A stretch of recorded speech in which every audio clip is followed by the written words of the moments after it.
The Made in Abyss movie 3, Dawn of Deep Soul, Dawn of the Deep Soul.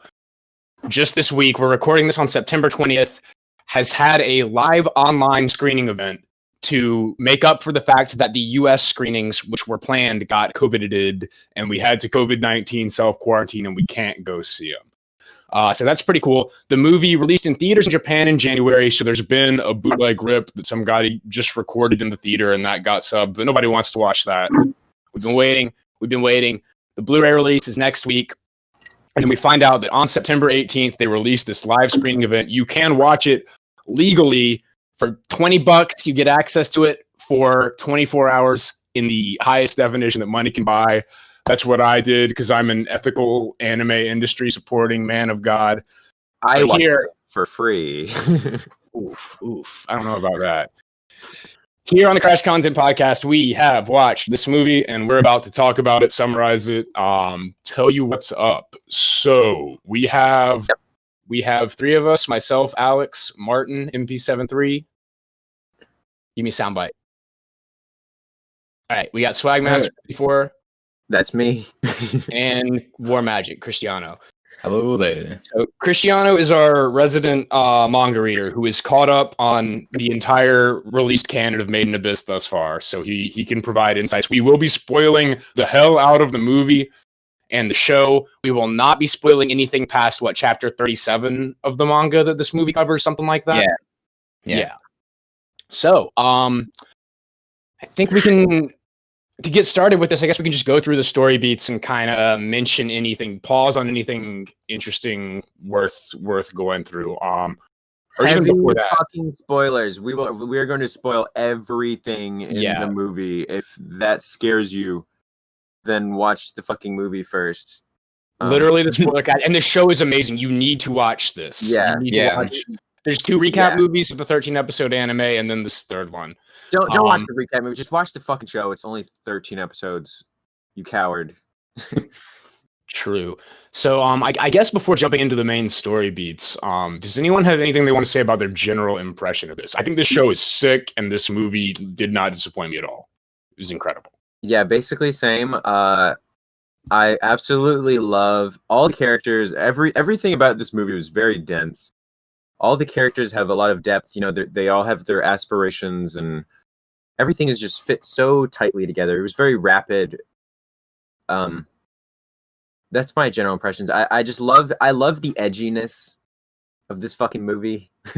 I'm normally not into like hardcore like edgy shit. Like I'm into like I dig like edgy aesthetics, but not like the actual like suffering in real life shit like that this movie goes into. I mean, this series goes into, like, the whole series has this very like upfront wholesome attitude and feeling, but the deeper you dig into it, like the more like terrifyingly fucking corrupt and like dark you realize everything that is going on.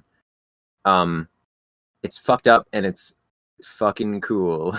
Yeah, and they really turned that up to 11 with the elements that are driving the plot of this story, like the antagonist of the movie, Umbra Hand and Bondrewed, and like I'm left wondering at the end, like, why are they even doing this? Like, how is it worth it to them? The inhumane things they're doing. By the end, it was like I had like lost touch with how they could even live with themselves and continue, or really just Bondrewed continue doing what he's doing. Yeah, I really admire. I don't know the fucking name of the villain. Was it Bondrewed? Bondrewed. Okay, yeah. I very much so admired the character, and we can get into that later. But I'm also a fan of the character, like both like mostly aesthetically, but also like he's like a kind of pure evil villain that I can kind of get behind. Like I feel like he does have like while you're kind of like questioning his motivations, he does have like some like motivations that I feel are a little bit more explained in the manga slightly, but I'll get to that. He's later. He's a very like realistic character, I feel. Man, I'm not on board with that. For the world of Made in Abyss, where like it's I mean, the first episode of the anime, it's like an orphanage of of like children that are caved like going into this really dangerous hole in the ground to Yeah. mine for artifacts or collect artifacts. And like the fact that our main cast is a group of children who are their goal in life is to go down into an abyss where they will die if they come back up, and they're basically fucked for the rest of their life. Like the whole setting is grim, but like the way Bondrewed like it like takes it to like a different direction, kind of. Yeah. I have a lot of things to say about such character. We can dive into that more later, but yeah, we'll let Alex do his rigmarole. Okay, so I just to structure this, I can kind of go through the main plot points, the main story beats, and we'll talk about each thing as it comes up. So the show opens up in the Garden of the Flowers of Fortitude, and this is on the 5th layer. They've just left Nanachi's hut that we saw at the end of the anime, at the end of the recap movies, if you watch those, and they enter a scene that has appeared before in flashbacks and stuff. The beautiful landscape with the white flowers, and they find one of the antagonist characters, an Umbra Hand member down there. They discover there's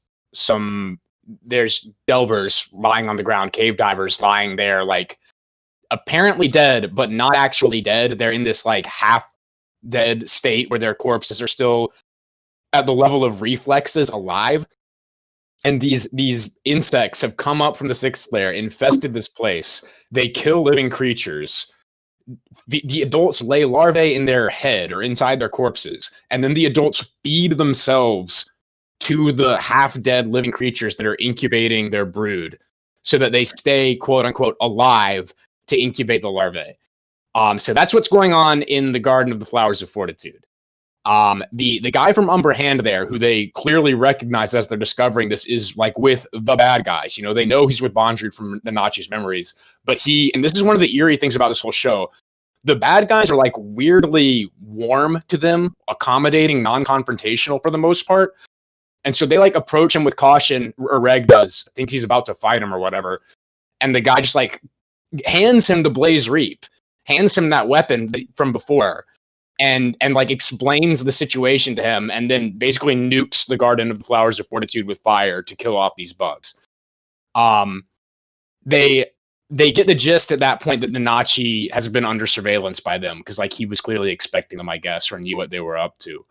I thought this was a fantastic opening scene for the movie. Like as they enter this garden, the wide panning shot of it with the white flowers, was really stunning and got me excited, got me on board.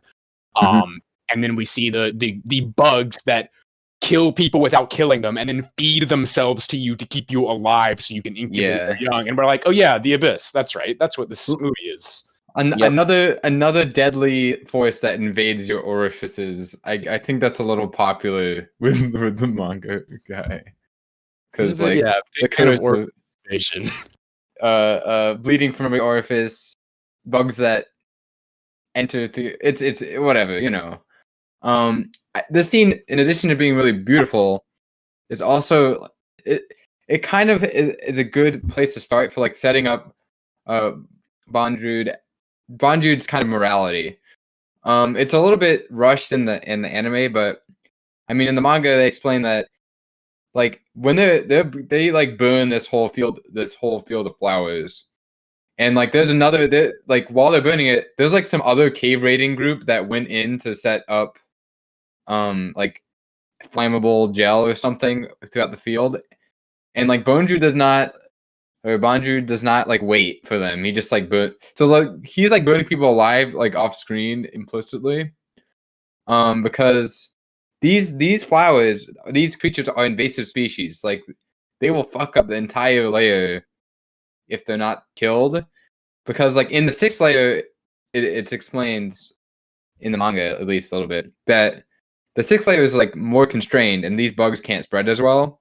But in this layer that they're now in this field, the bugs can kind of go rampant. So which is why like Bondrewed is kind of torching this whole area.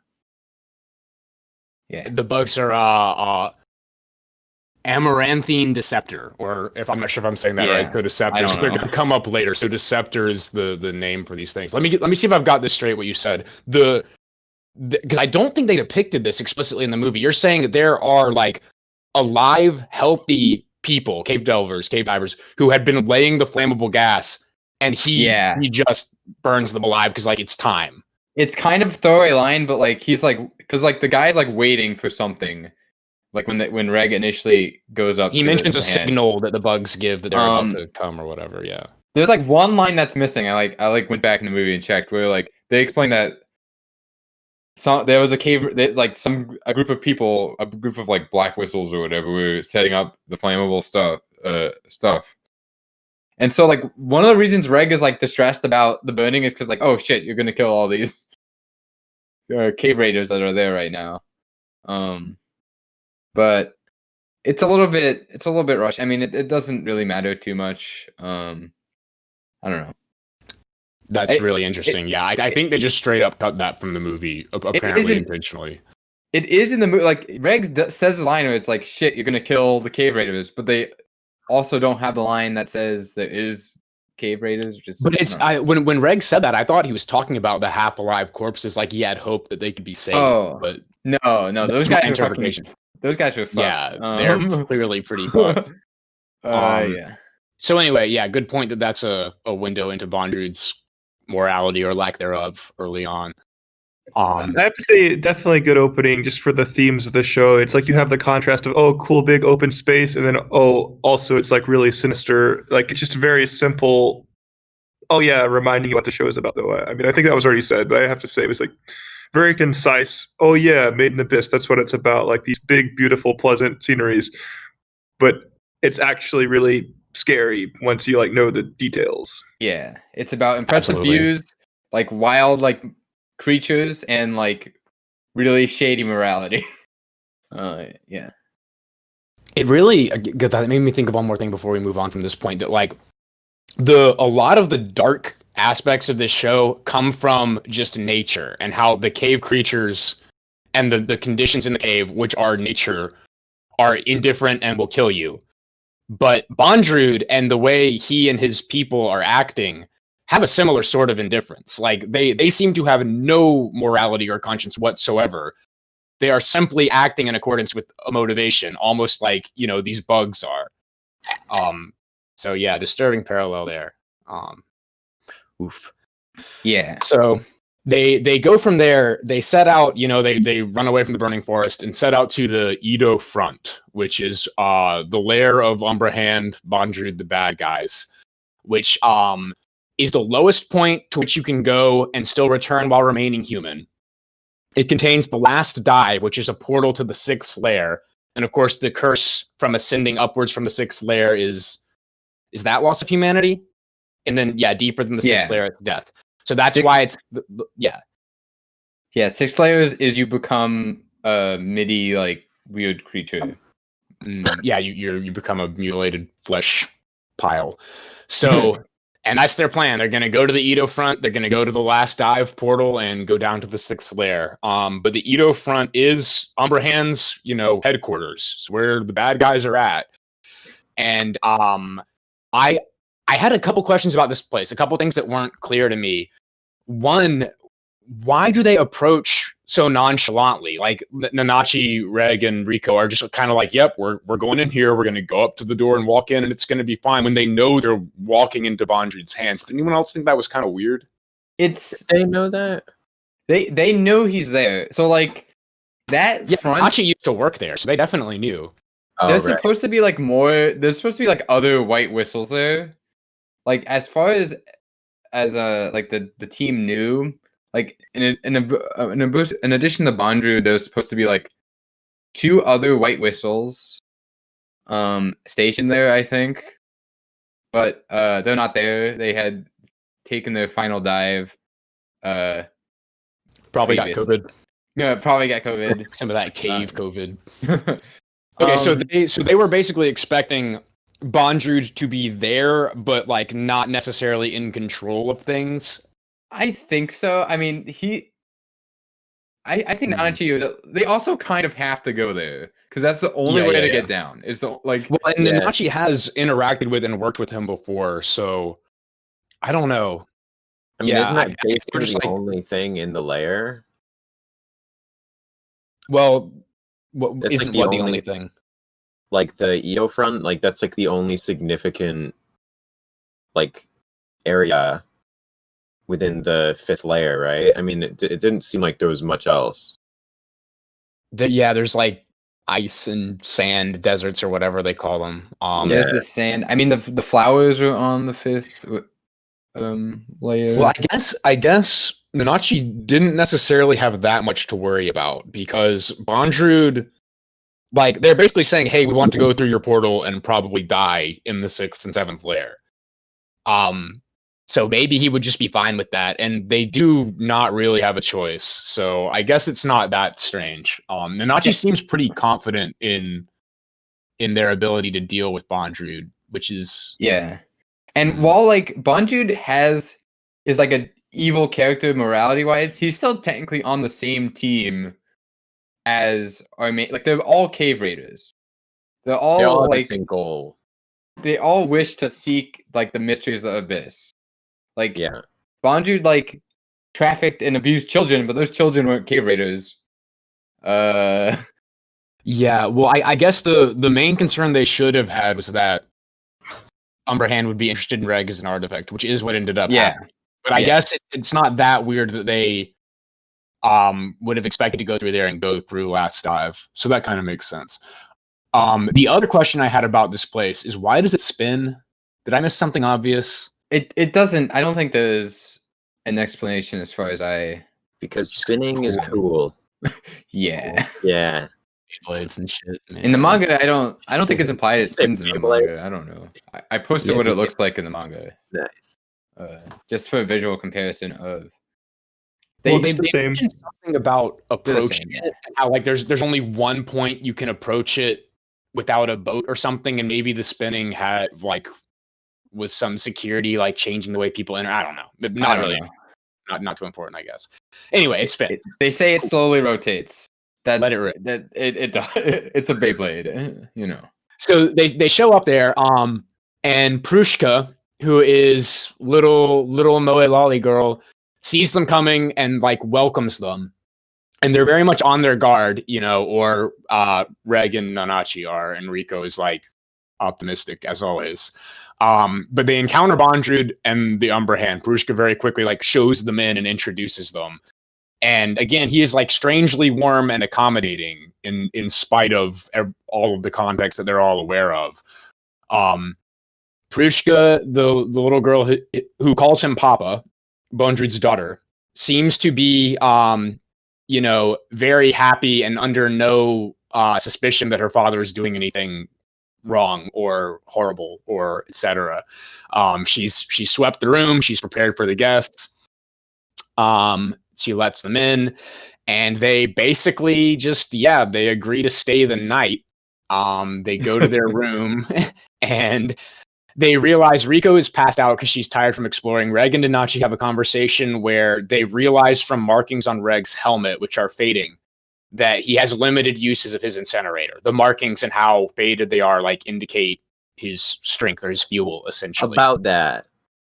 Yeah. So Nanachi had like the other piece that she was like explaining to Craig why his helmet was like wearing down.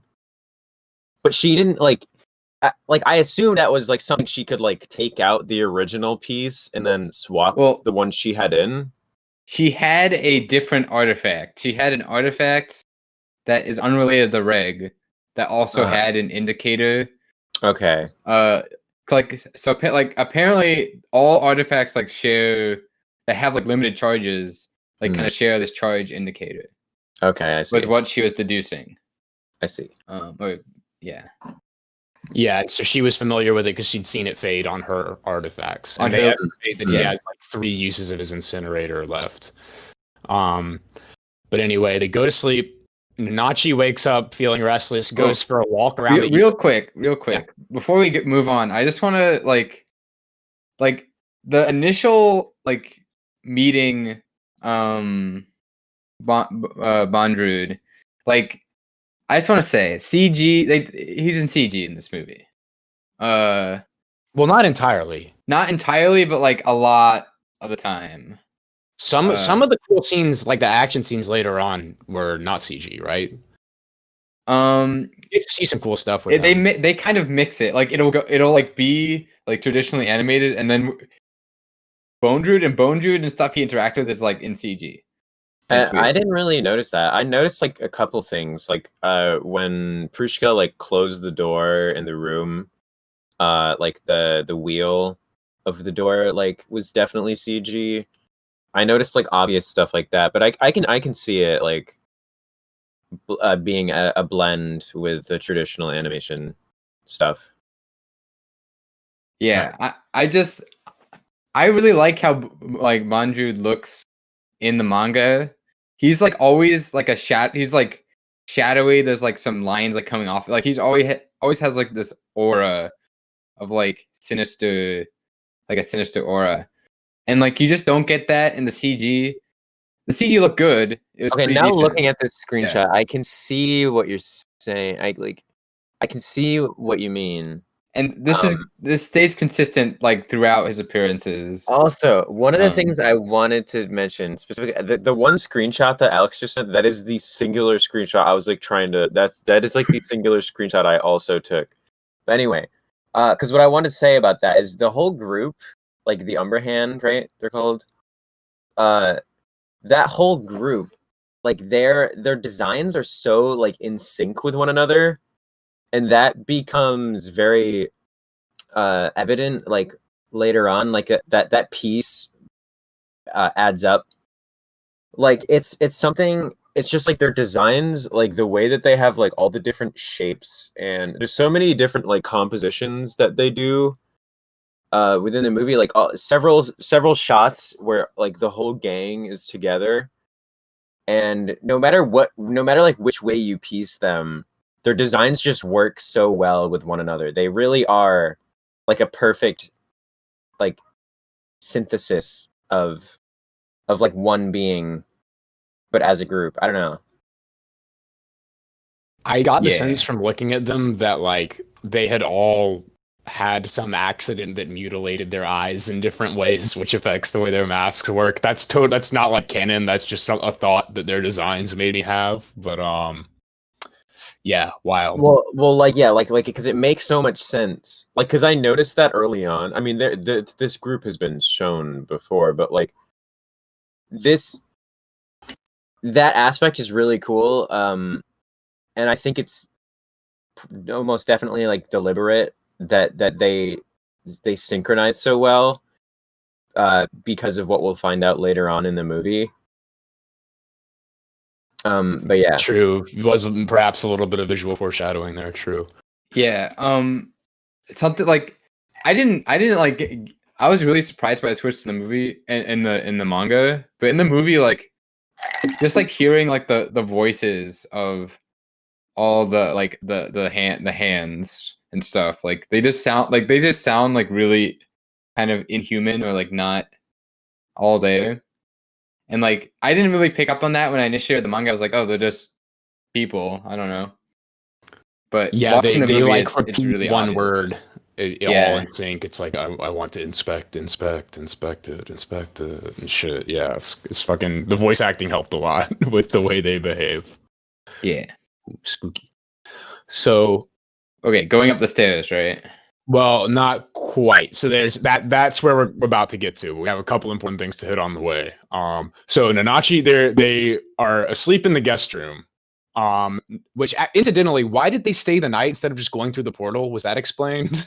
Now that I'm thinking about it. Okay, so another like one of the revelations they have when they get there is that like they learn that they need a white whistle and they need their own personal white whistle to activate the lift that goes down to the 6th layer. You need a white whistle.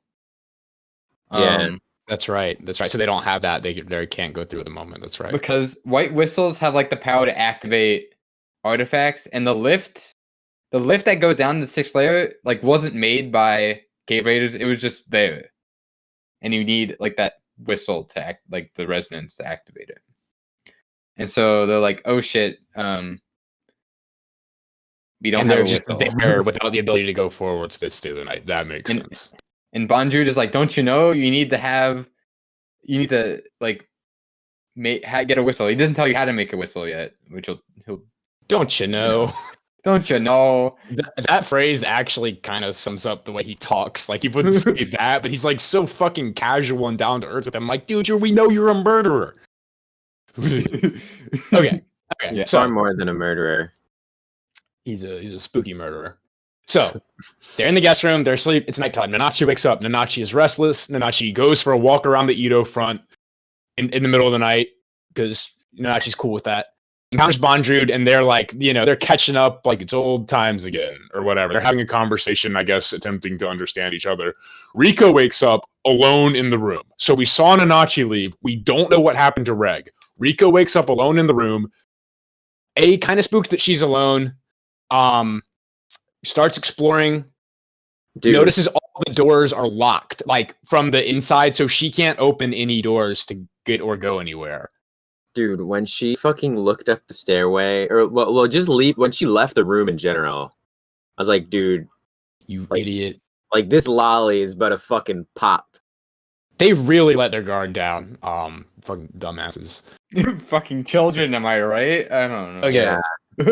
So we had previously, I forgot to mention up to this point, in their little tour, Prushka, Bondrewed's daughter, gave them of the area that they're allowed to be in, I guess, of this place. Mentioned, oh, here's some stairs. Don't go up the stairs, because that's going up, and you'll get hit by the curse of the fifth layer, which is loss of one's senses and sense of balance, and like general ability to properly perceive the world. Yeah. So Riko's exploring around. All the doors are locked. She can't get anywhere. She's freaked out because she doesn't know where Reg or Nanachi are. And like, she's tried all the doors. They're all locked. The only way to go is up the stairs. She's like, I have to try to go up the stairs. What if my homies are in danger? So she tries. She says, okay, I just got to remember, if I feel the curse, yeah, I just got to squat down. And then I'll, if I hit a point where I was into too far, if I squat down, I'll be fine. She starts walking up, immediately starts losing her senses. This is depicted as like the scene around her turning white, and she's in like a white void. And she's like, oh no, I've lost my senses of everything. And then her tooth just like chips. She's like, why did my tooth chip? Turn out this is another just like sudden reminder of just how fucked this like series is. Like, there's literally just like in context, there's a 12-year-old fucking girl like absolutely like full of heart, like a charming, just like young little girl. And she's just walking up this up this like set of stairs. And as she's walking up this set of stairs, her fucking tooth like cracks and pops out, and then her fucking arm just starts like there's like a slash that just like appears in her arm, and just like all of her limbs are just being like fucked. Like, it's oh, it's fucked. It's True. like, she's like, oh, this can't be that bad, right? Just losing some senses, right? And she went in expecting to have a warning and like being able to squat down, but it hit her all at once. So yeah, it's just before you know it, you're in over your head. Yep. But this is so she's in this white void, and we see her just kind of floating in a white void. It's like, oh, my tooth chipped. Oh, there's a cut on my arm. Like, I wonder what's happening. And what's happening is she's falling down the stairs, but she doesn't have her sense of balance or anything, so she doesn't know like why her tooth chipped or why her arm got cut. Until she wakes up at the bottom of the stairs. Prushka finds her there. Prushka's out for a midnight stroll, I guess. And they get to talking, and they're both like very optimistic. Prushka out of ignorance, I guess. Riko out of insanity about the entire case. Like, oh yeah, no big deal. I just walked up the stairs, got hit by the curse. Riko explains to her what's going on. Like, my friends are gone, and all the doors are locked from the inside. I can only go up the stairs. All my friends are dead. Prushka confirms the situation, gets freaked out, and they're prepared to go up the stairs. But before they progress up the stairs, the most important plot point of this movie happens. Riko and Prushka are having a casual chat while Riko, bandages herself up, gets her bearings after falling down the stairs. And they're I forget how penises come up in Well, conversation. Actually, this doesn't happen yet. This doesn't happen yet. When does this happen? This happens in a flashback. Because this technically happens now chronologically, but in the movie it happens later in the movie. But When did the flashback happen? it happens right after they fight Bondrewed for the first time, and he does the helmet swap. Oh, And then it goes like yeah. That being the case, it would probably be better to talk about this at the point where it happens. Yeah. Sorry for the lead up to nothing. So make sure to interject when we reach the proper point for that again, because I had it in my notes chronologically. So they proceed up the stairs. Prushka's previously introduced pet Meinya. Was that the name of the pet? I think so. I That didn't sounds note it down. about right. I don't know. Yes, Meinya. Yeah. Yeah, Meinya. Yeah, I do have it in my notes. Meinya. So Meinya is this little bunny-looking thing that is Prushka's pet, and Meinya doesn't have like a sense of balance like humans do. It explains she perceives the world differently. So Meinya can ascend in the fifth layer without worrying about that curse. And Prushka has learned that by interacting with Meinya, by smelling her and like getting her scent, and I guess bonding in some way with the animal, she can close her eyes, and then like if Meinya climbs up the stairs or climbs up any ascension in the fifth layer, she can close her eyes and like sense with some sixth sense the path that Meinya has laid out for her. And so, in spite of not having her sense of balance or orientation or any of that, she can ascend in the fifth layer. So she teaches Riko how to do this. Riko takes a nice whiff of Meinya. They send Meinya up the stairs. And at Prushka's guidance, Riko is able to ascend upwards. Because at this point, Prushka is pretty ignorant to what's going on, which we're about to find out. Just thinks, oh, like your friends are missing and all the doors are locked. We should investigate. As they do. So they proceed up the stairs. Then we cut to Nanachi. We cut to Nanachi. So Nanachi has been discussing things with Bondrewed and is agreeing to come back and work for him again if he promises not to hurt Reg and Riko.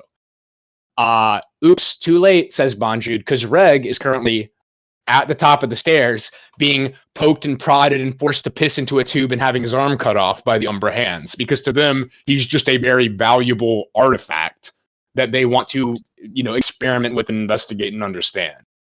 Yeah, it's a pretty fucked up scene in both the movie and the manga, but it makes a bit of sense considering Reg is very clearly like an artifact of the abyss.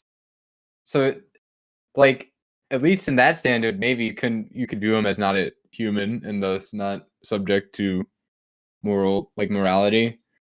Well, and the Umbra Hands are also like they don't act like people. They act kind of zombie-like, and this is when they're like, "I want to inspect it. I want like what's inside his stomach. Stomach, yes, cut the stomach." Like they just speak in sentence fragments. They all echo each other, and they're like insane. They're like their humanity's like puppets or whatever.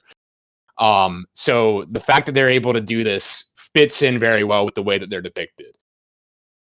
So the key at this point is they've cut off his arm, his incinerator, that he, his power that he can blast things with. They've cut off an arm, and they're about to like cut into his stomach and see what's inside. And that's when Prushka and Riko have reached the top of the stairs and burst into the lab, and they're like, "Oh shit, what are you doing?" And Prushka like yells at them to stop, and I think they listened to her. I think that was the main thing that like got the situation sort of calmed down or got them to stop stabbing him. And at this point, Nanachi shows up, right? Nanachi catches up with them there.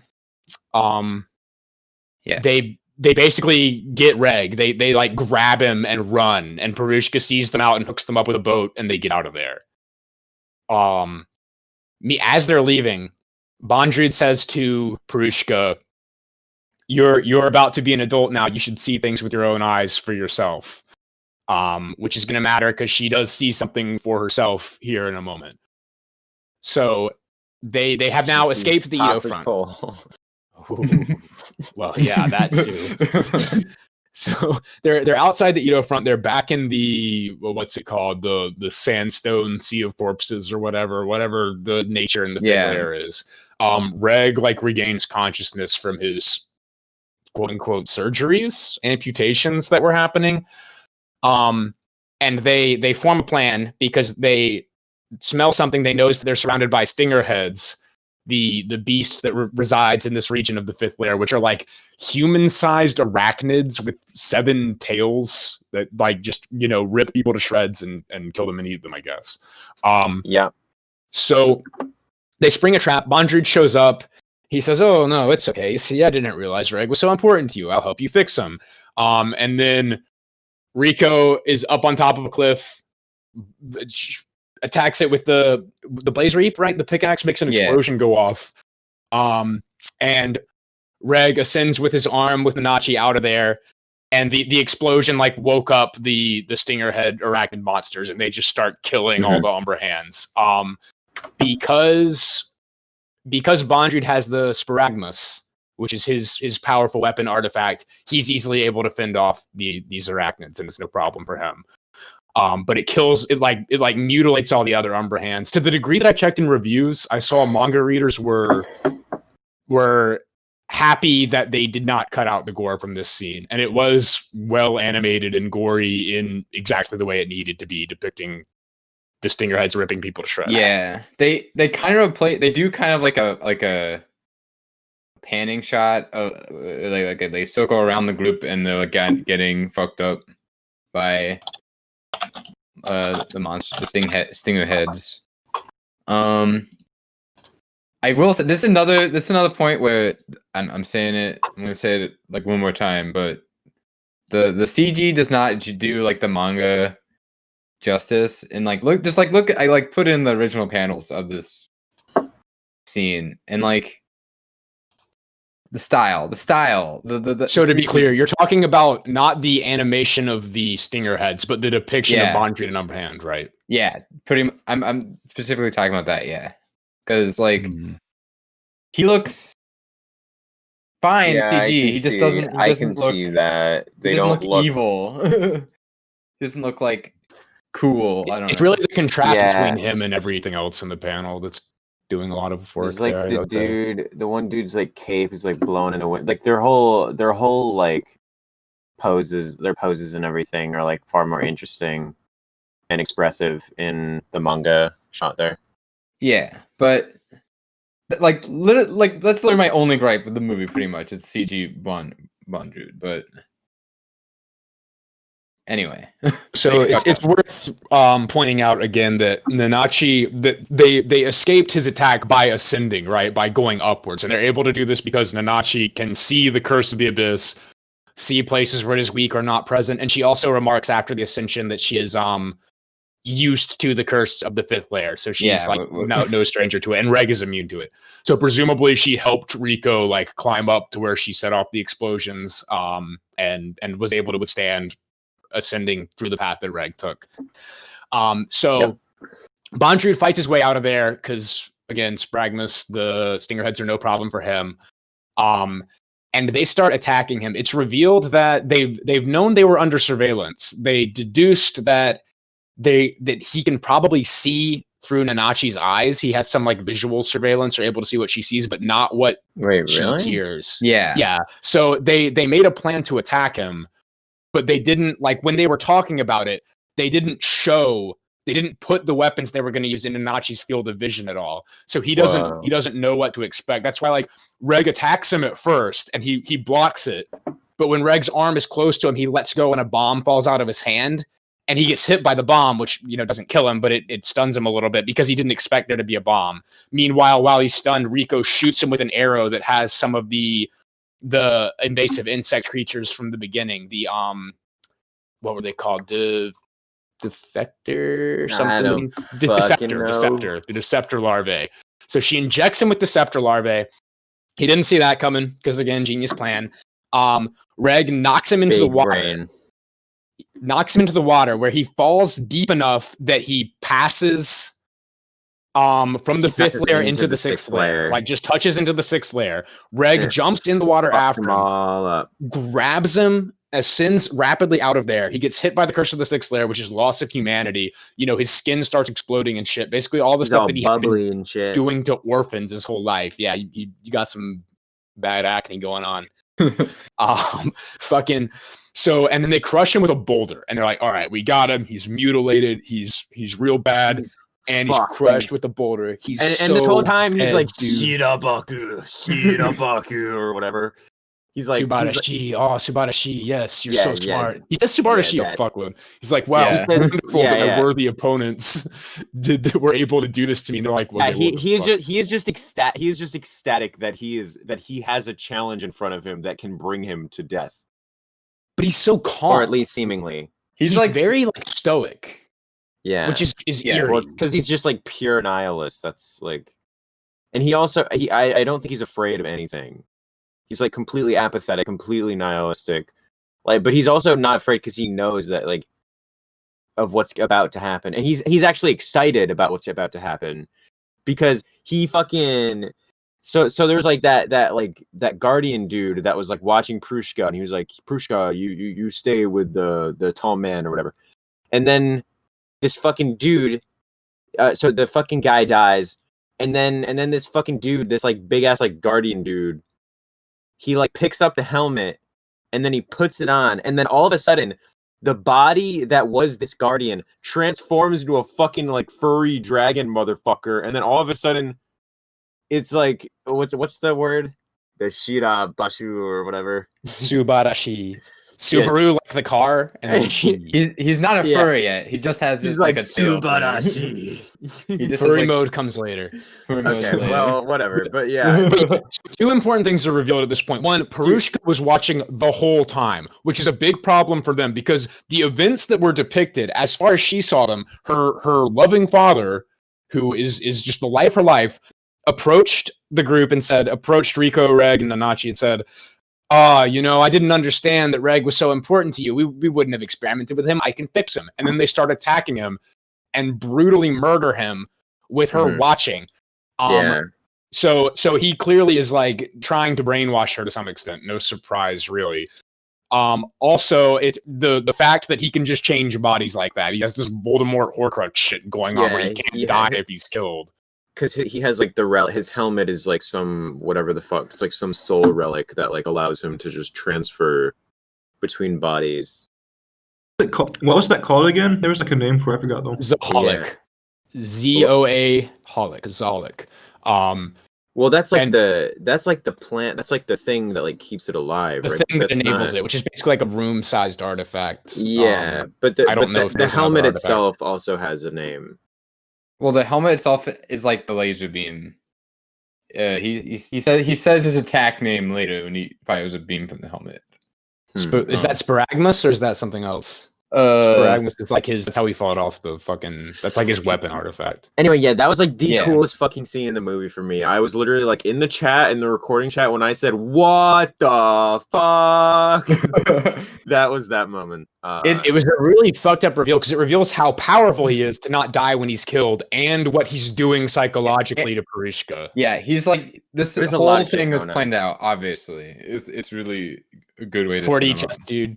He was like, I knew I would die, and thus Prushka would be driven to like Subarashi. want to protect me. Dude. So in this conversation they're having, where he's being all Subarashi and whatnot about how they couldn't kill him, and Prushka is like crying and freaking out. The one last thing the Bondrewed reveals, which is very important at this point, is Nanachi received what he called the blessing in the show or in the recap movies prior to the beginning of this movie. In the elevator scene, like difficult scene to watch, right? Where Mitty died, and Nanachi turned into a sort of rabbit creature, lost some of her humanity, presumably. That's actually something that Bondrewed calls the blessing, which explains why she's able to see the curse of the abyss. And what else goes along with it? You She's not fluffy. a fucking blob, yeah. Basically, Yeah, she can survive. She survived the curse of the sixth layer. She and most importantly, she survived the sixth layer and still has her humanity. She still like is intelligent and a person. More of a person than Bondrewed, I would say, with regards to the moral compass. Yeah. But Bondrewed reveals that the way the blessing is able to happen, the key ingredient is love, Subarashi. Right? So Mitty and Nanachi were in this research elevator where they ascended, received the curse of the sixth layer, and they had a strong bond between them, right? These two pitiful orphan children where everything has gone wrong for them in life, and they just wound up the research tools of some amoral man. But they, like, the only friends that they have, they're like watching each other die in this elevator. And that was what happened. That bond, the love between them, was what allowed Nanachi to receive the blessing. Yeah. And that was what Bondrewed, I presume that was the moment Bondrewed even learned that exists or how it worked. Mm-hmm. But the implication, which is made explicit later, is that he is raising Prushka to love him so he can use her to receive the blessing. Pretty fucked up, dude. It's pretty based. And this is the first, like, around here is like the first instance of like a couple panels from the manga, like full panels that like didn't get adapted, where like we get like a cutback to the orphanage where they're like talking about they're explaining why this guy is the sovereign of dawn, and it's basically that like this guy it's just like, I don't know, it's like prepping him up before the fight, like pepping him up before the fight. They go like, he's like this really ruthless guy, and he's gonna stop. He stops at nothing to like tame the abyss, basically. Mm-hmm. So like, he's more like, he's not pure evil because he's doing this in order to like learn about the abyss. So like, that doesn't make it okay. That doesn't make it okay. But he's not doing it because he's like, oh, I hate children. Yeah, he's doing it because he like wants. He really is amoral. He simply lacks morality. And I tried to touch on this in the beginning, but he reminds me of nature in that sense. The nature of the abyss that will kill you out of indifference. The way he is behaving is like purely indifferent. It's as if he is a force of nature. Which is that's a cool connection. Like a natural like response to the cruel nature of the abyss and its wildlife that just want to kill you. He's like, I just want to kill the like nature. I just want to learn about it and like ruthlessly discover stuff, no matter what. So he's my like inclination, my like thing. Okay, so he's like, I look at him as a very, I said earlier that I feel as if he's a very realistic character, and I want to touch upon that. So like, I've known several people, but specifically a person in my life who is like a literal fucking monster. Like I've known someone who will do anything to get what they want. Care to name any names? No. But the thing about this person is that they are full of charm. And like, I know of several people who also know this person that do not see any evil within them, which like is insane. Like, it's like they are Prushka and I am, everyone else. So like, that's textbook sociopath, if I'm not mistaken. Mm-hmm. Sounds about right, yeah. So that's what I'm saying is like, he's obviously that to like the utmost degree, but I do feel like, he is a true and tried villain. But he has, there's depth to his character. He has, while he lacks morality, like would you say he has emotion, or do you think he's putting on a facade?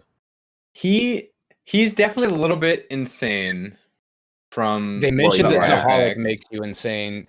I would say if he ever had emotion, empathy, morality, any of that, it has long since been lost in his experiments with the abyss. Because I feel like he does. I feel like he does love Prushka. It's just his idea of love is like insanely fucked. I'm not getting that at all. Personally. The ultimate connection with him is he ultimately shares like the same end goal of like almost every character in Made in Abyss, which is he simply wants to like learn, like he simply wants to like learn more deeper in the abyss. Like his goal is to go into the 6th layer and be able to come out of the 6th layer, which is why he's doing all of this. Well, okay. Well, what was his goal exactly like with Prushka. Like if we can define that to receive the blessing, he needed a powerful love and adoration in order for him to receive the blessing and gain Nanachi's resistance to the curse. He basically brainwashed Prushka from like early on to just like be like be a human sacrifice for this specific moment, like later in the film. Right. To like give him the blessing. I'm torn because I realize that I understand that she was just a pawn, but I also feel like there is a part of him that is like yes, Prushka, you will live beyond and become a part of me. Like we are one. Like you know what I mean, like that kind of thing. Maybe I definitely don't think he's doing anything. I don't think in his view he's doing anything wrong. Yeah, I don't think he perceives right and wrong at all. Yeah. I think amoral, like Alex says, but also I do think he like maybe he's like, oh yeah, this is the one that I'm gonna use for my it's like the special specimen or something. So there might be some feeling there, but it's like he knows what it's used for also. Right. It's almost like if you're some biology experimenter doing ethically dubious research on rats or something, and you've killed so many rats that you're so numb to it by now that you can like name a rat and say like, yes, this one's my friend, but of course it's gonna die for science. Similar to that, in my view. Like that. Yeah. Like in the history of unethical like research, like I just think of like World War II. There's like lots of unethical like stuff happening in Japan. Like lots of Dude, I love Japan. Sick shit. Sick in the disgusting sense, not the cool sense.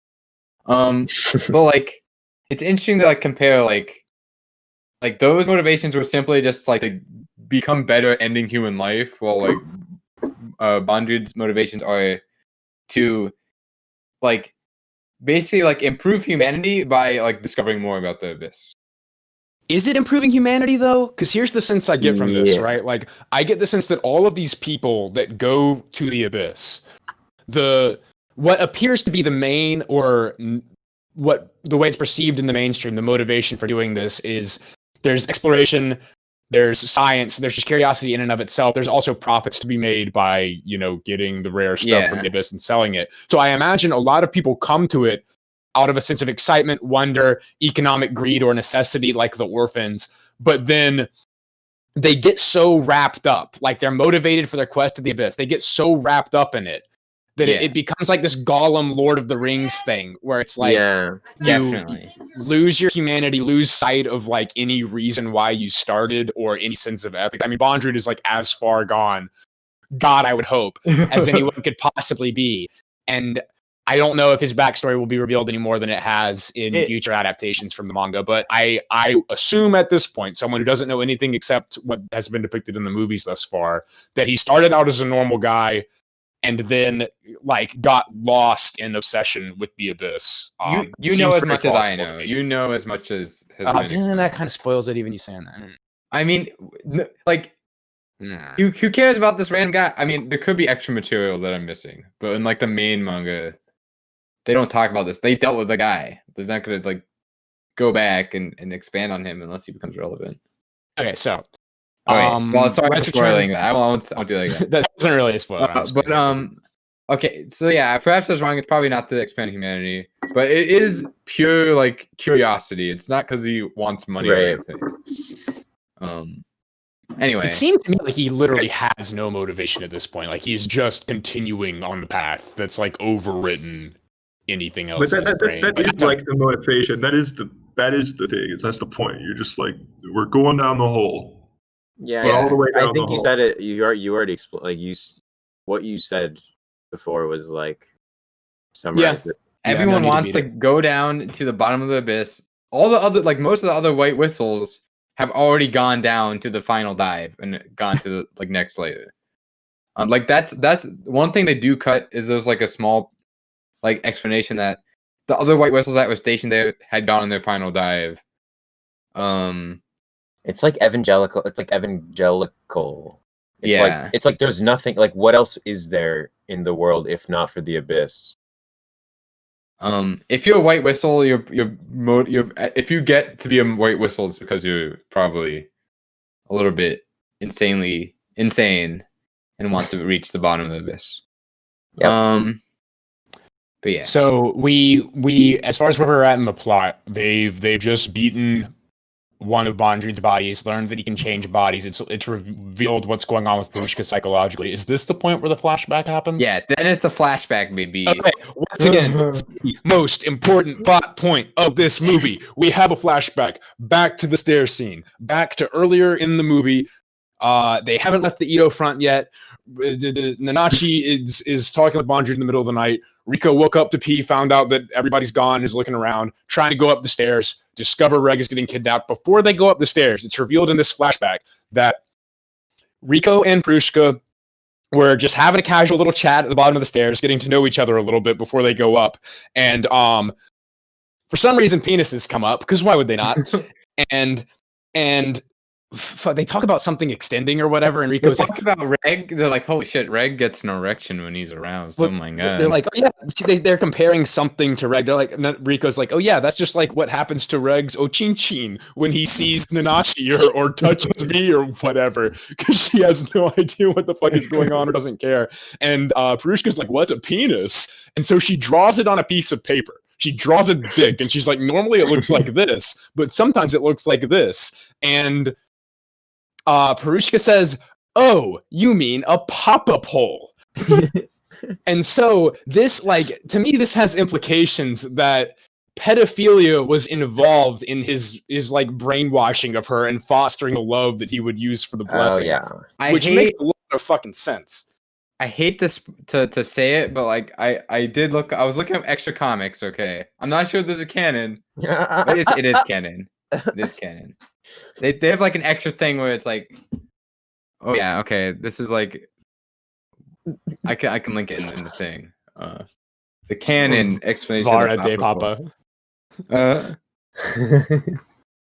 Yeah. Okay, what is this? So we have a manga page here. Three manga pages. Can you explain or summarize for our audio listeners? That it's just like a flashback to Bondrewed. Molesting her. Is that what we're looking at? No. Raising Prushka, and they're like, oh, well, that's lame. They're like, oh, this creature has identical biology to humans, and you're just like, oh, what's that thing sticking up there? It looks like a pole.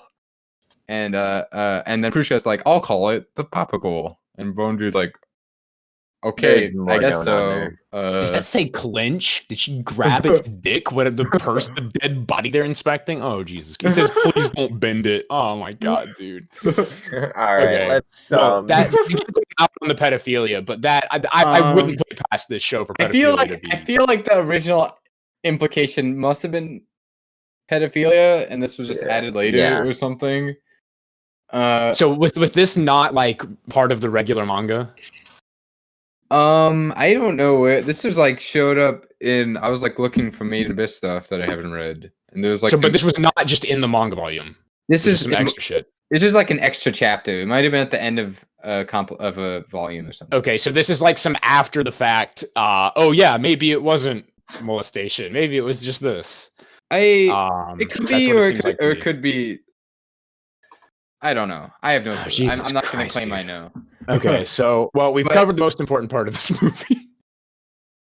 Yeah, I will say, okay, there was some, like, later when, like, the movie covers Prushka's, like, upbringing, they cut out, like, some of the, like, more hardcore, like sort of brainwashing stuff, where, like, they, like Bondrewd, like, shows the canisters, and is like, yeah, there's, like, a person in the canister, and they're helping me. And Prushka's like, okay, that's cool. They're helping you.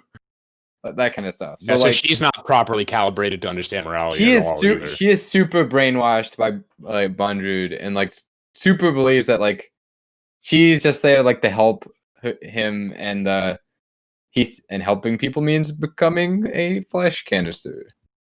I guess. But she doesn't know that's going to happen to her, surely. Not necessarily. Like, yeah, not necessarily, but not necessarily. Okay. Anyway, the very next frame after this flashback is, she's getting cut up.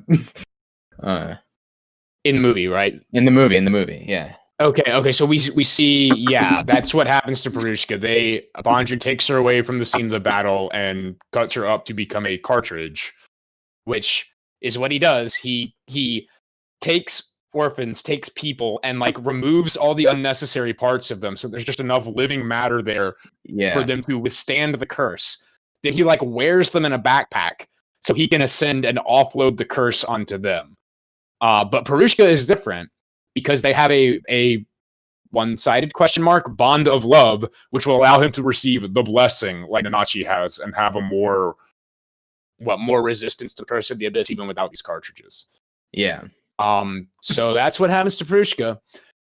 I don't understand how the curse offloads to them and not both. Like, if two people go at the same time, does only one person get it? Well, remember the elevator scene? In the elevator scene, they explain they have the technology to offload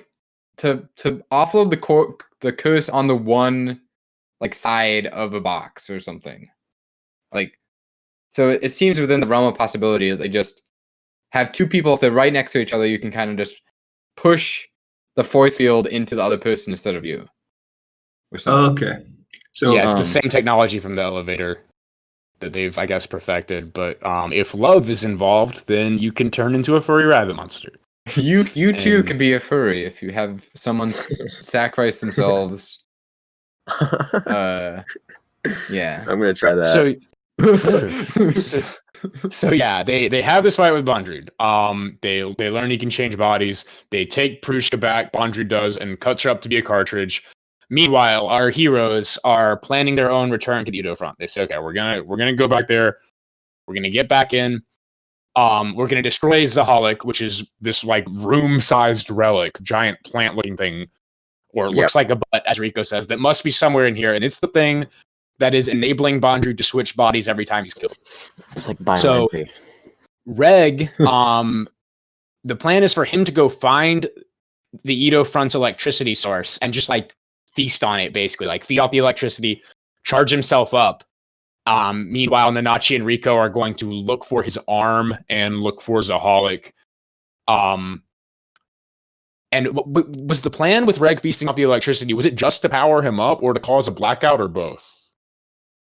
I think it's to power him up. Well, that definitely happens. Correctly. There's also, real quick, this is the last part content, I swear to God, I'll stop interrupting you. But there is like a throwaway panel. I understand why they cut this, because like, it doesn't matter. But like, it shows like, there's like failed copies of Bondrewed that just like shamble around the bottom of the Ido Front and like do menial labor. And they look like weird zombie things. Oh yeah, the failed Umbra Hands. And they cut reference.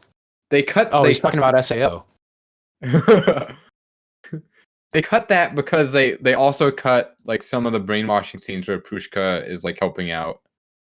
Like some of the zombies. She's like, oh, the zombie, they're just like, you know, they work so hard, but no one likes them because they're brainless zombies. I'll make them a paper mache whistle. That'll cheer them up. Those soulless husks of zombies. Yeah. Okay. Don't worry about the interruptions. By the way, that's kind of the point. Just feed in any extras or extra thoughts. Other than this stuff, I like the movie adapts like almost verbatim, like line for line, like the manga. It, like the only thing it does like extends frames to like B scenes, which is, you know. Is there anything like missing from the manga? Because like obviously the manga is like generally longer, right? So, well, yeah, the couple of does it interruptions I translate have, pretty one to one?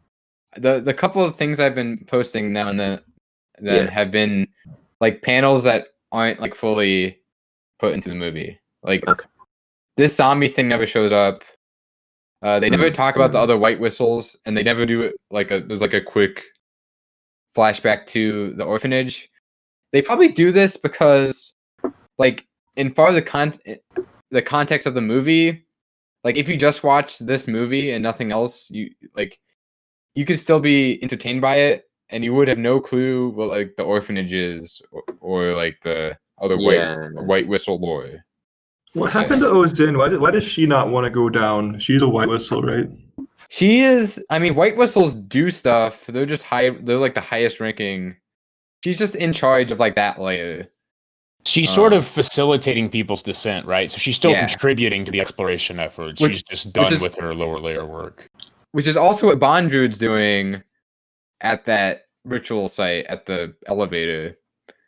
Because he hasn't gone down to the final layer. He's just like hanging out there doing research, basically. Is the whole show like consistent to the manga, or are there also like little details here and there? There is some stuff now and then. I don't have a like list of. I'm sure someone's just made curious. a list. Because like obviously, because what's being adapted in the movie is about the same length as what's in the manga. It's like about equal, right? Because there's like 12 episodes or 13 episodes, and it's like however many chapters, and then there's a bunch of chapters like crammed into one movie. It does a good job of adapting stuff for sure.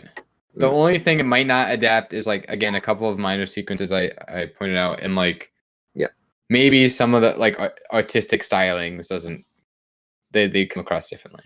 But yeah, I mean that's almost. I actually really liked the 3D, but like I mean I haven't seen the manga, but like I thought Bondrewed looked really sick. Yeah, like and I think that's a really good use of and like CG. Like I thought there was just good the whole time.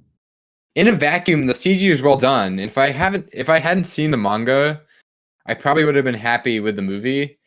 But just because I like got used to the vibe of Bondrewed in the manga was the only reason like I felt it was a little bit lacking in the movie. That's it. Yeah, I thought it was excellente. Yeah. Subarashi. It's a pretty faithful adaptation overall, sounds like. Yeah. So we're in Ido Front. Reg is feasting on the electricity. Meanwhile, Nanachi and Riko are looking for Reg's incinerator. Nanachi has this breakdown and like explains to Riko how she worked here for a time, just helping him make the cartridges and like chopping up kids because she kind of after the incident with Mitty, that's just what she did for a while. And Bondrewed like walks in on them at this point.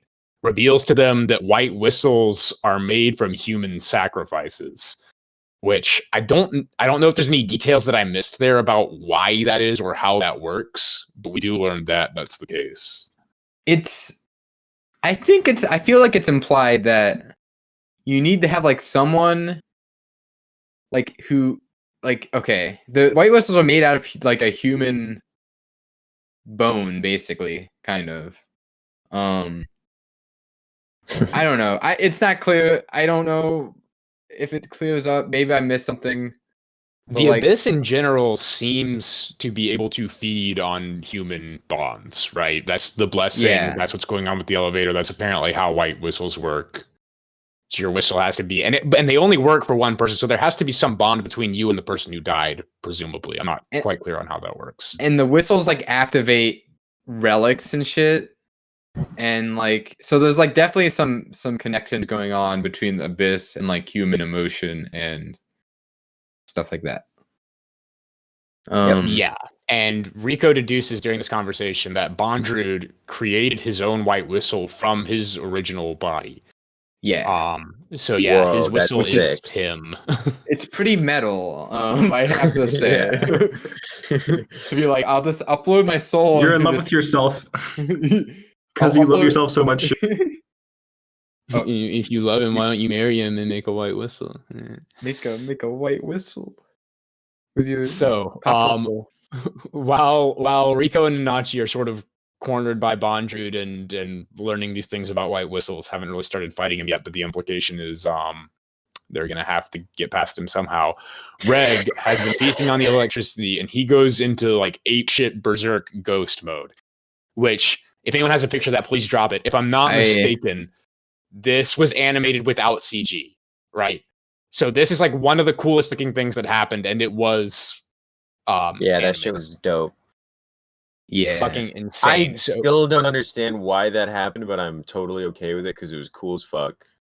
It was a fucking like shadow goth robot. It was sick. He looked even more like abstract in the manga. Wow. So he learns how to properly use his body, like in the state he's in, which he's clearly not like lucid. He's not like unconscious, but he's like in some sort of rage mode where when he comes out of this, he doesn't remember it happening. He says that explicitly, but in this Very moment, Hollow he Knight. learned how to do some things. Like he learned how to use his body, or remembered how to use it in a certain way that his arms are just like going crazy, and he can maneuver around in all these ways. Cristiano, do you know when these chapters came out? I can look at. I'm just curious. Like, My- it's not as if Yeah, sure, I can look this idea could have occurred regardless, but it's very much so. Like, it's almost. I didn't even think of this until now, but it is so much like Hollow Knight. I feel like it came out before Hollow Knight. Okay, so chapters 33 through 38, which is like, I think where we're at right now, came out in December of 2016. Okay, yeah, so that would have been before Hollow Knight. But yeah, I definitely agree with the Hollow Knight vibe.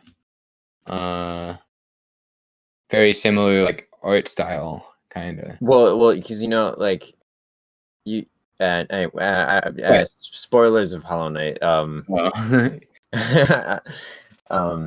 Yeah. Anyway, go on. Continue. When they get to like the bottom of the Hollow Knight place, there's more spooky shadow. Yeah. Anyway, like okay. shadow This beast. isn't. So, Yeah. as far as without spoiling anything that wasn't covered in the movie, do we really know much about how or why this worked, or is he just able to do No. this when he has a sufficient level of power? Apparently, I don't know. I think it's sick.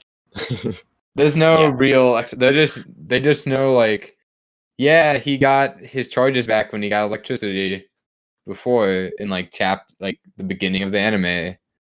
I just So- think it's so cool because it doesn't make any sense. It's like he's a robot, but he's like a shadow spirit robot. Like what? well, he has human biology too. He's like a cyborg thing. It's very Yeah. mysterious what exactly he's he all is.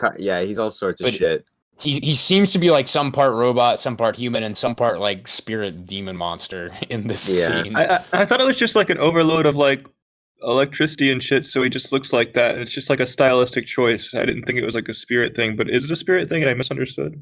But we It don't was know. We definitely- don't know. he was, explicitly. it seemed like some sort of like rage mode. Because he But I thought entered it was a just like an overpower of electricity, and that was it. I don't know. I don't know, we maybe. don't know Well, specifically if it's he also forgot, like in that phase he had no memory. He was like blacked out. Yeah, he wasn't. yeah, he was like Be acting overkill. according to his normal personality, and he didn't remember it. But he did. So eventually and the electricity powered him back up, right? So he has about 10 incinerator uses again instead of just the 3 that he had before. He's about to fire. He's fighting Bondrewed. He's about to fire the incinerator, and it looks like it's going to be very powerful and potentially destroy the whole place.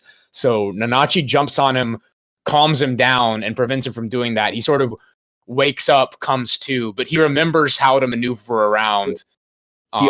He blows up a huge hole. Yeah, but it doesn't, like, it's stopped before it reaches fruition was the impression I got. Nanachi has to calm him down to, like, wake him up. That certainly happens. I think it would have killed Nanachi or something if he wasn't calmed down. I don't know. Something. Yeah, but the blast, Something like like, is doesn't reach it's didn't appear to reach its full power, but he does cause some serious damage before he sort of comes to. He like blows a hole to the next layer. Yes. So at this point, Prushka is a cartridge, which Bondrewed is wearing, and he is like loaded up with cartridges. So Reg is fighting him with his sort of newly remembered understanding of how he can maneuver his body. He's using these cartridges. He's just going through people like crazy because they're going up and down and ascending and descending through this, the wasted landscape from his blast that have occurred. And eventually he uses Prushka's cartridge. He ascends massively. He jumps up out of, some deeper place. And Prushka's cartridge is the one that got used. So he grows fur and, changes, sort of starts to turn into a beast a little bit. And ejects what is clearly Prushka's cartridge because Meinya, her old pet, like runs to it and is smelling it and like not understanding why her dead owner is liquid now. Yeah. And it's very Subarashi, Dude. as you can imagine. What's up with his eyes? Because I think his at eye one was point, at one point he has like artifact. Evangelion like angel looking fucking eyes, where it's like a hex of like 8 eyes or whatever, but they're like Yeah, and like worms come out of them and shit. I think yeah. But then by the end of the movie, when they're like, you know, like just standing around, like you can see there's like a crack in his mask, but he has like a normal ass eye. well at the end of the movie he's in a different body. That's a good point. I think it's implied that this eye is like an artifact.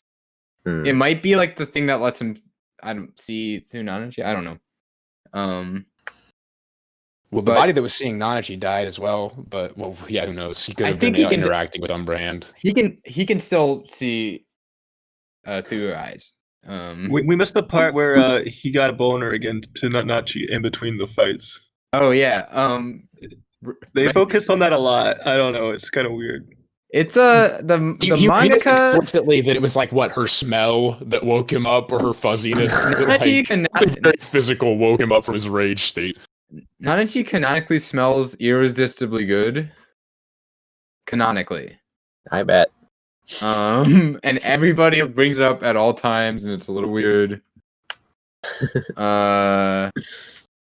I think the author's a little bit of a funky dude, but you know, that's for sure.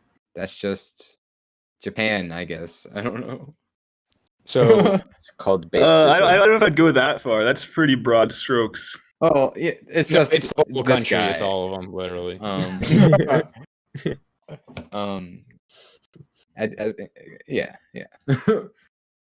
Okay, but yeah, I mean, Made in Abyss, like this sort of thing, basically could only come out of Japan. Yeah, you know what? It wouldn't get through. Yeah, like the West. I don't think. Maybe. Yeah, like all the fucked shit, like all like the really fucked shit, like that's completely Japanese. Not the gore, but it's more like the sexual stuff is kind also of, that I don't know. There's tons of elements that are very. It's just the darkness in general, but more like, so than the gore. It's not like it's out of theme. Like people pee and poop in Made in Abyss. Real life, like they cook food, eat food, and I don't know. It's like not super. It like when it happens, it pulls me out a little bit, but it's like it doesn't like take that, like it doesn't completely like shadow the perception of the world or anything. It's just like, okay, whatever. The manga author is being a little. I mean, there's something about it that weird. is very like intriguing. Like you can't look away. Like it's like I said, like it's normally not the sort of thing that I'm into, but something about that stuff in here, it just makes sense within the world. Like I still don't like it. Like I'm not like into it by any means, but like I understand it in a way. Well, I don't like excessive gore. I don't me just either. it's not just a lack of liking it. I actively dislike it. Same. But this show is like, it's not like it's gory for the sake of gory. It just does not shy away from being gory when it has a purpose to be. Right. Yeah. So it's very like, it's the themes and the plot of the show that are driving everything dark and sometimes physically dark and gory that you see. So it is intriguing. It does sort of draw you in a way where you can't look away. I think it's pretty pure. It's like where a lot of things would have the same story and censor it. It just has the same story and doesn't censor it. Yeah, right. But it doesn't try to be extra gory for no reason. I don't feel like it. Just that's part of the story. Certainly not. I don't think so either. Yeah. And I think this is kind of a good place for me to say Riko as a character is a really strong and like resonant character with me, because she, in the face of all this, it's like there's a touch of just her being naive, and then there's a touch of optimism and passion and being goal driven, but like she is not fazed by a lot of the dark stuff that she has to go through. So when she is, for instance, what happened next in the movie is with Prushka's cartridge. Like when she is wailing and crying and can't handle it, she is very emotionally resilient. And so the scenes where she does break down and not handle things are very powerful. And I think that's a good way they're able to utilize her character. Yeah, like the corpses at the beginning of the film, no problem. People were like a little bit worried, but like they weren't like sobbing or anything. But like this stuff that when it gets really, really dark, you get that intensity. Also, yeah, because generally her outlook is a contrast to the darkness, but not always. So Bondrewed has successfully become a furry. Fur Dragon King. And they reach some understanding with Bondrewed and Umbra Hand where they're like, okay, well now all we care about is seeing you go farther, and like we just want to support you. So,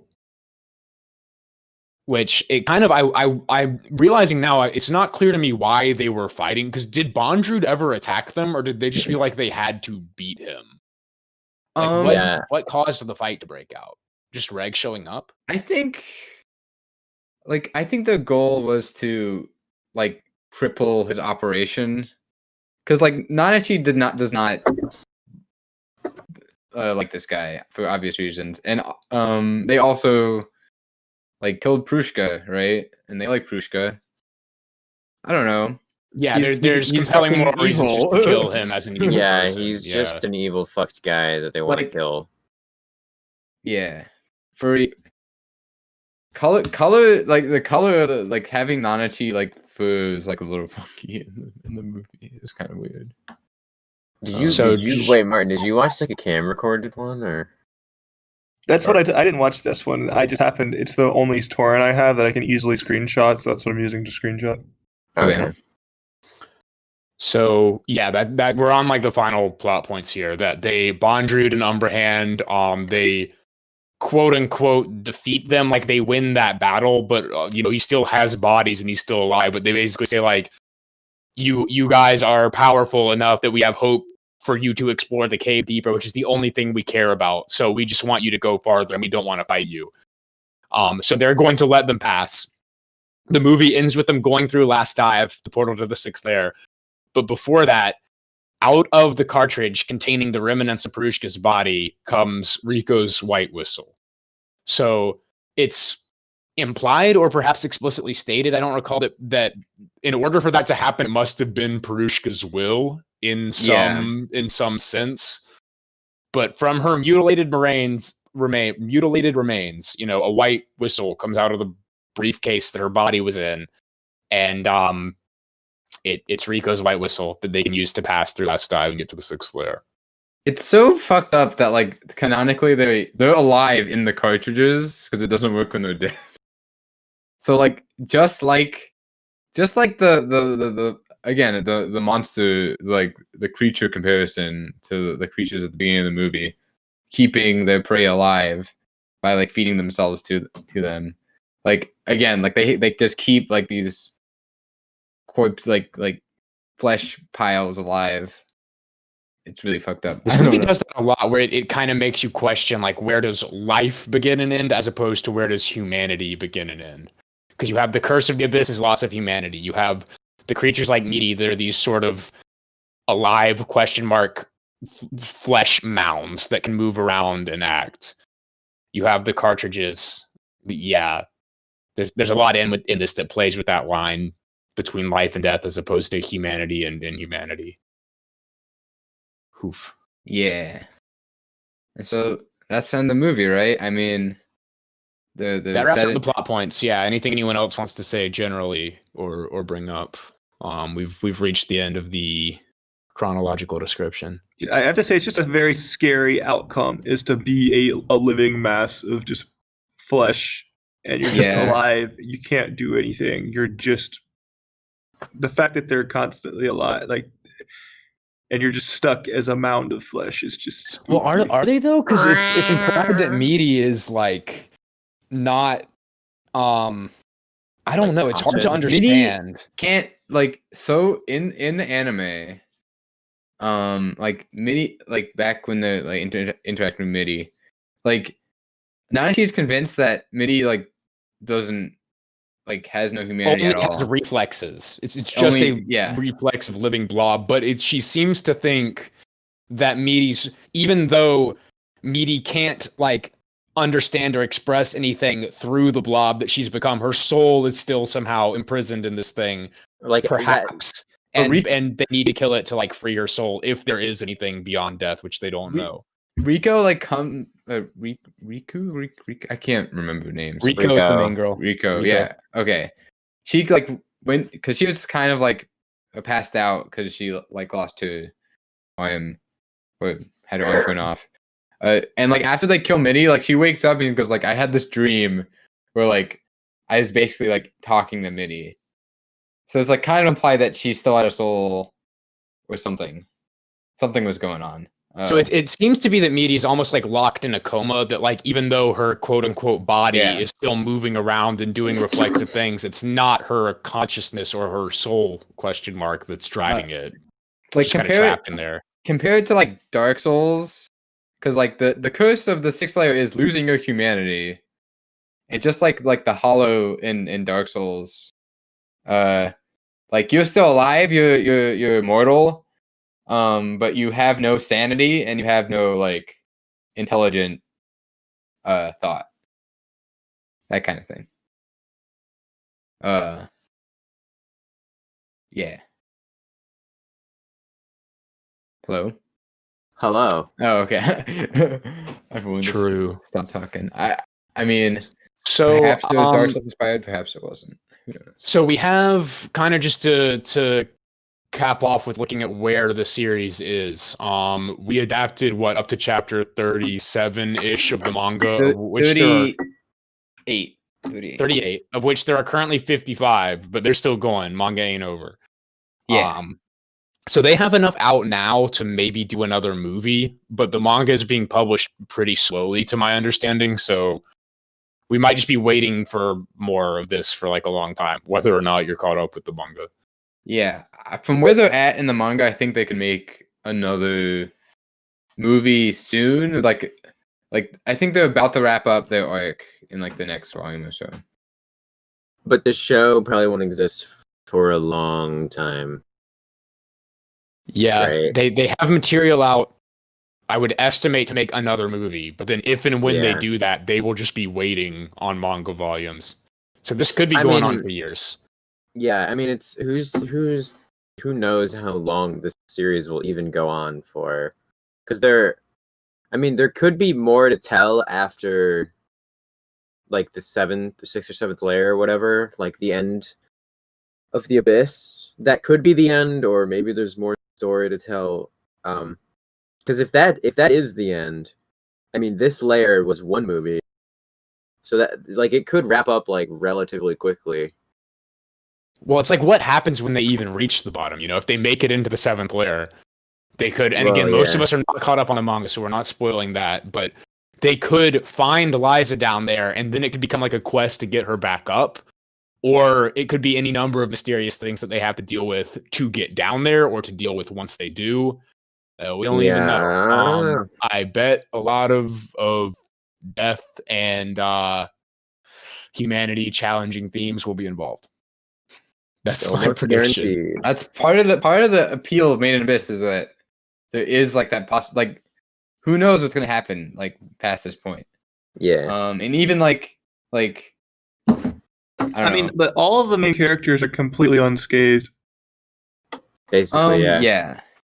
So that's it's true. Like they haven't really done anything that like defies like just throwing away a character, which just makes sense because like doing that does just throw away a character, but it's kind of necessary because like even if like losing limbs, like as we saw like in the anime, is like a serious detriment to survivability.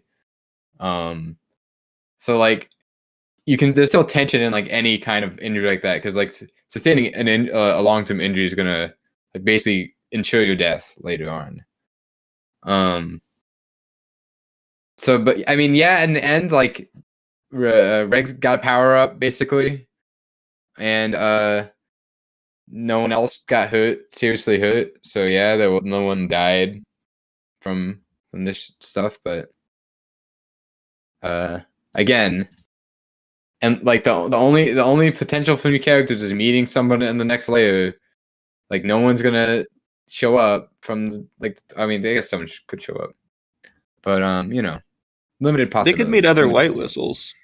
Yeah, Well, they keep teasing us with Liza. There's like shots of her in outros of anime episodes. Reg had like a flashback involving her, right? And all this stuff that's like, clearly that's like a massive reveal. If and when they meet or find anything about her that we keep getting teased with, but we have no idea how close or far that might be. That's really what's enticing me a lot. Do you think this is going to be like more likely to be a disappointment because it's the kind of thing where it's like implicitly going to be interesting because it's a mystery, but like a lot of this stuff ends up not being good when you find out? Or do you think it's been good enough so far that it will be satisfying? Oh, I'm not worried. I have high hopes for this. They've done a stellar job so far. I think this guy's got the story like locked down.